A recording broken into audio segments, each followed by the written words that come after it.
Hey there, welcome back to the athomedive YouTube channel. As always, my name is Joey and today we're in the kitchen making something super exciting. St. Patrick's Day is coming up, as we all know, so we really need to get a lot of the snacks lined out for that day. So today, we're gonna be making Lucky Charms cereal cookies. So sit back, hit that subscribe button, and let's dive right in.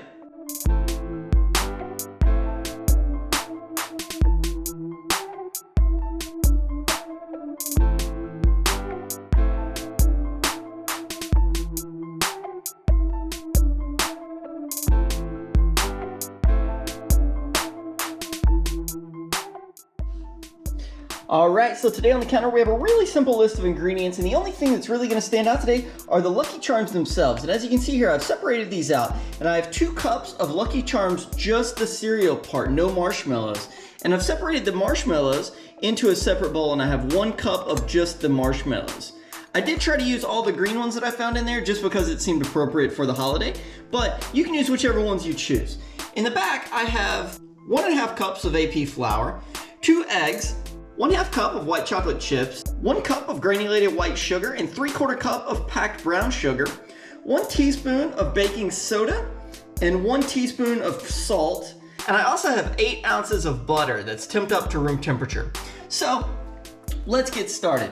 But before we begin making the actual cookies, we're gonna go ahead and grind the cereal until smooth. That way it can act as a flour in our cookies. So now we have our ground cereal. I'm gonna go ahead and set that in the back, and I'm gonna get rid of a few of these things that we're not gonna need for a couple of minutes.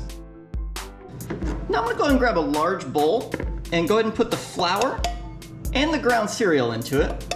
And now I'm gonna sift in the baking soda and the salt. This is nice to do in case there are any clumps in your baking soda. That way your cookies rise evenly. Now we can go ahead and set this mixture aside as well. Now we're gonna bring back our butter and go ahead and add in our sugar. Now that our sugar's in, we're gonna grab our electric mixer and beat it on medium-low until light and fluffy. 5 minutes later. The mixture has lightened up and became nice and fluffy. So we're gonna go ahead and add in the eggs one at a time with the mixer running.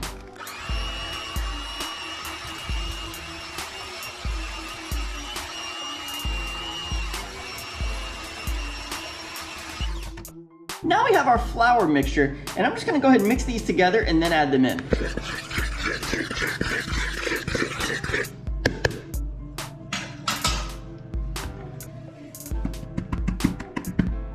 Now I'm gonna mix these until just barely incorporated.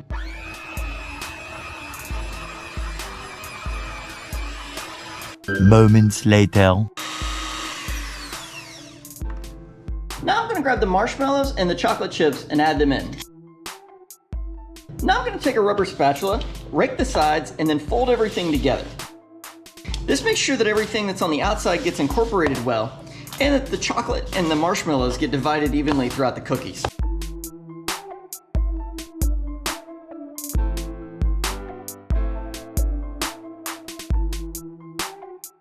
Now I'm gonna grab a piece of regular plastic wrap, and I'm gonna place it right over the top of the cookies and place it down against it. Now I'm gonna put this in the refrigerator for 30 minutes and then come back and check on it. 1 eternity later.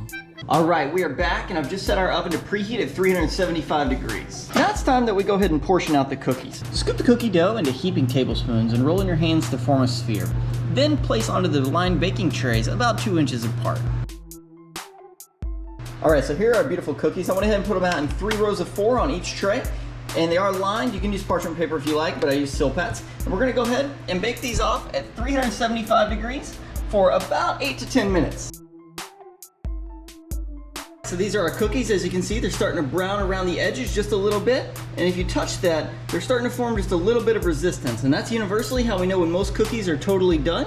So we're gonna let these sit on the sheet trays for about 5 more minutes while they're nice and hot. And then from there, I'll go ahead and remove them from the trays. A little longer than a few minutes later. All right, so I'm back and I've let these sit on the tray for about 5 minutes. And what I'm gonna do is go ahead and grab the edge of the liner of the tray, and I'm just gonna pull it right off.